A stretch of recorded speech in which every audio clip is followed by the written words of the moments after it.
Lauren brushed her blonde curls away from her face, sighing deeply as the Bosphorus sparkled under the golden Istanbul sunset. She adjusted her glasses and glanced at her reflection in the cafe window, immediately grimacing at what she saw. "Too fat," she muttered softly, pinching her slightly rounded waist. At 28, Lauren had a habit of exaggerating her perceived imperfections. 2 years ago, Lauren left United States behind, not for a promotion or any grand plan, but simply to escape, to seek adventure, and distance herself from memories she'd rather keep hidden. Freelance programming provided her the flexibility to settle anywhere. Istanbul had not been a conscious choice. It was simply where her restless journey halted. Tonight, her thoughts were not on coding, nor on the latest video game project that occupied her days. Instead, they drifted to her yoga instructor, Emre, and how easily he broke through her carefully maintained facade with just a gentle correction or a warm smile. Emre was tall and lean, with a quiet strength and an effortless charm that could disarm her completely. Each Tuesday evening, Lauren outwardly played the confident flirt, teasing and laughing boldly, though inwardly her shy nature whispered constant doubts. She recalled vividly one recent class, where Emre softly adjusted her warrior pose, his hand gently pressing against her lower back, guiding her posture. Lauren had felt heat rush to her cheeks, betraying her carefully cultivated bravado, making her heart flutter wildly. "Another tea, Miss Lauren?" asked the waiter, interrupting her thoughts. She smiled shyly, her usual mask briefly slipping. "Please." Lauren's heart quickened as her phone buzzed. A message from Emre appeared. "You were missed at class tonight. Hope everything's all right?" She laughed softly, nervously. Skipping yoga tonight had been intentional, fueled by a sudden burst of anxiety about her growing feelings. Still, Emre's gentle concern was comforting. "Everything's fine," she typed. "Just needed some air." "If you're free, meet me by Galata Tower at 9. There's something I'd like to show you." Her heart raced. Without hesitation, she typed back, "I'd love that." An hour later, Lauren stood nervously beneath the illuminated tower, her eyes scanning the crowd until she spotted Emre. He waved, his smile brightening as their eyes met. "Glad you came," he said softly. "Couldn't resist," she teased, quickly covering her shyness with playful confidence.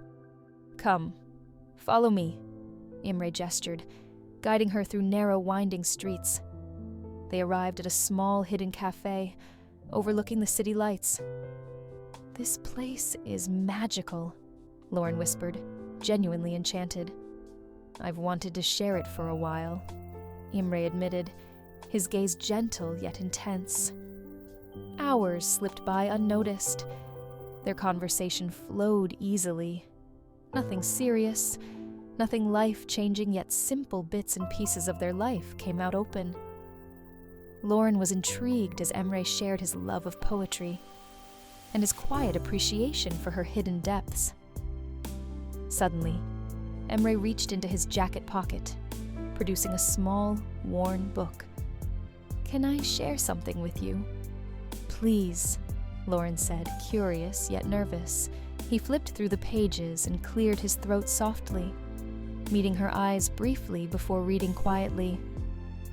"Loving you is like eating bread dipped in salt, like waking feverish at night and putting my mouth to the water faucet, like opening a heavy, unlabeled parcel eagerly, happily, cautiously. Loving you is like flying over the sea for the first time, like feeling dusk settle softly over Istanbul. Loving you is like saying, 'I'm alive.'" This is from a Turkish poet, Nazim Hikmet, he finished softly, his voice almost a whisper. Lauren felt warmth rise to her cheeks again, heart racing. "It's beautiful," she managed to say quietly. Emre smiled, tender and understanding. "Lauren," he began gently, reaching for her hand, "I see past your laughter, your teasing. None of this is true, is it?" he asked. "Not really, no," she replied. "You're looking for something real, aren't you?" She swallowed hard. There was no way she could put the jolly girl mask on. "Maybe," he squeezed her hand reassuringly. "I am too." Their hands lingered, fingers slowly entwining. Lauren felt her insecurities fade slightly under Emre's reassuring presence. "You don't mind that I'm, she gestured vaguely, blushing deeply. "That you're beautiful?" he finished softly, sincere warmth in his eyes. "Never." That night, as they walked back beneath the starlit sky, Lauren knew something profound had shifted. Her heart fluttered with hope and a nervous excitement she hadn't felt in years. For the first time since coming to Istanbul, she felt genuinely seen, not for the image she projected, but for who she truly was beneath. "I want to see you again," Imre whispered softly as they parted. Lauren smiled shyly, her heart finally daring to hope. Count on it. Over the next weeks, Lauren and Emre grew inseparable. They shared quiet evenings along the Bosphorus, played video games until late at night, and attended poetry readings that Lauren previously would have avoided. Emre's patience gradually drew out the shy, hidden parts of her, both thrilling and terrifying her. One evening, Lauren sat wrapped in a blanket with Emre on a rooftop overlooking the glittering city. "Why Istanbul?" Emre asked gently. "Adventure," Lauren replied softly, hesitantly, "and escape." Emre nodded, understanding deeper than she expected. "Maybe fate brought you here for me," he whispered. Lauren smiled shyly, leaning closer. Maybe fate knew exactly what it was doing. Their lips met gently, sealing their whispered promises beneath the endless Istanbul sky. As Lauren pulled back slightly, her phone buzzed. She glanced quickly at the screen, her heart dropping as she saw the familiar name flash briefly. Alex. She hurriedly pocketed her phone, forcing a smile. But Emre's curious eyes lingered, a faint shadow of concern crossing his face, hinting at storms yet to come. On the next episode, a jealous ex appears,